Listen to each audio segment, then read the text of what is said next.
तो इस समय हम लोग प्रयागराज के महाकुंभ के अवसर पर आए हुए हैं और महाराज जी से हम लोग बात करते हैं कि महाराज जी कहाँ से पधारे हैं और आप सबको इन वीडियो के माध्यम से जानकारी देंगे। तो महाराज जी आप कहाँ से आए हुए हैं?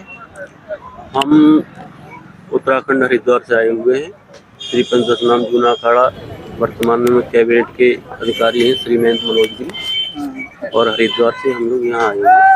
महाराज जी आप ईश्वर के भक्ति में और सनातन धर्म के प्रचार प्रसार में और आप जो है कि भक्ति में कब से लीन हैं?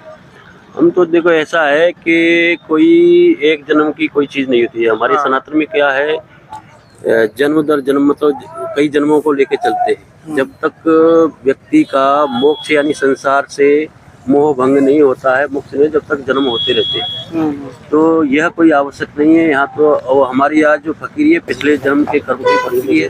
अभी इस जन्म में जो करेंगे वो अगला जो जन्म होगा उसमें वो फकीरी, एक जन्म से फकीरी नहीं होती है, कई जन्म लग जाते हैं फकीर बनने में।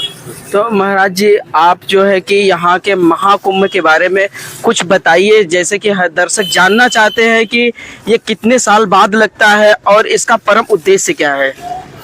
देखिए हर 12 साल में यहाँ महाकुंभ आता है और 6 वर्ष में केवल यही प्रयागराज में अर्धकुंभी मनाई जाती है।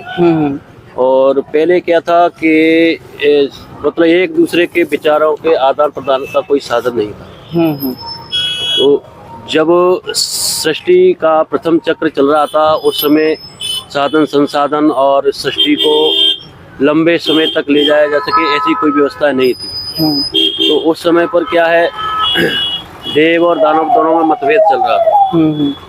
तो फिर जो ब्रह्मा विष्णु महेश है उन्होंने दोनों को बैठाला, आपस में उनका समन्वय कि देखिए तुम दोनों शक्ति जब मिल जाओगे तो इस संसार का आविष्कार और निर्माण हो सकता है। तो लड़ाई झगड़े तो बाद में भी होते रहेंगे, लेकिन अगर अभी आप लड़ाई झगड़ा करते रहोगे तो ये सृष्टि चक्र है आगे नहीं बढ़ेगा। तो दोनों ने उनकी बात मान ली। तो जो समुद्र मंथन जिसको बोलते हैं, समुद्र मंथन हुआ, उसमें से जो 14 रत्न निकले उसी में अमृत निकला।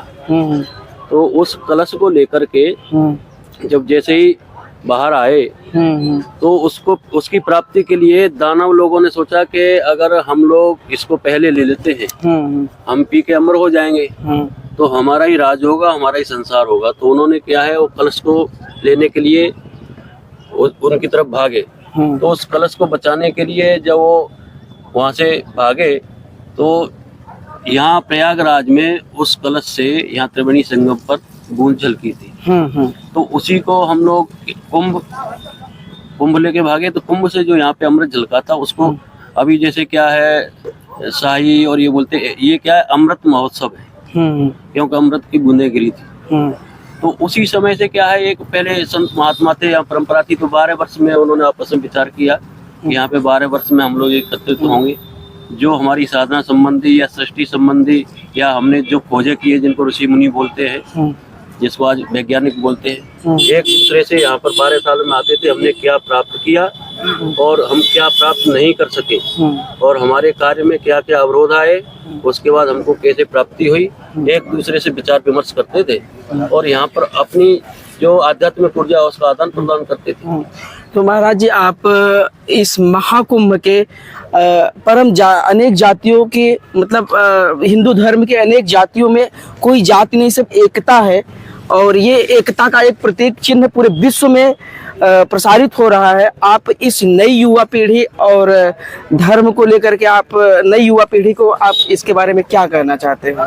देखिए नई युवा पीढ़ी को मैं यही कहना चाहूँगा कि पूरा शास्त्र एक व्यक्ति के लिए नहीं है। शास्त्र जितना समझ में आए, जितना आप स्वीकार कर सकते हो, ऐसा कोई व्यक्ति नहीं है सबल के सारे शास्त्र को स्वीकार कर ले। तो कोई चीज किसी के लिए अच्छी है, कोई चीज किसी के लिए बुरी है। इसमें तर्क वितर्क में न पढ़ के दूसरे के मुख से बात को न सुन के स्वयं अध्ययन करें, उस पर विचार करें और जो जिसमें संशय हो वो अपने से अच्छा कोई विद्वान हो उसके द्वारा उस माध्यम से उसका हल निकाले। क्योंकि आजकल क्या है कि दूसरे संप्रदाय या मन मतांतर के लोग हैं, वो मीन मेक निकाल के उसमें बुराइयां निकाल के हमारी युवा पीढ़ी को भ्रमित करते हैं यूट्यूब या कई अन्य माध्यमों से। जो कथाएं या जाके आजकल जो फिल्में वगैरह बना रहे, उनमें क्या है, केवल आदमी के मनोरंजन के लिए वो लोग थोड़ा और तोड़ मरोड़ के उसको पेश करते हैं।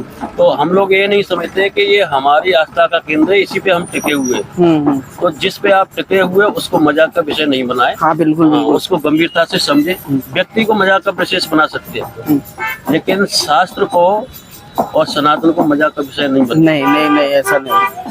तो आप सब जैसा देख सकते हैं कि हमारे प्रिय महाराज जी ने बहुत अच्छा ज्ञान दिया होगा, और आप सबको इस वीडियो का कमेंट में जरूर कुछ बताइएगा, सजेशन दीजिएगा, और आपको अच्छा लगा होगा तो वीडियो को सब्सक्राइब करिएगा और बेल आइकन जरूर दबाइएगा। तो इसके लिए महाराज जी धन्यवाद।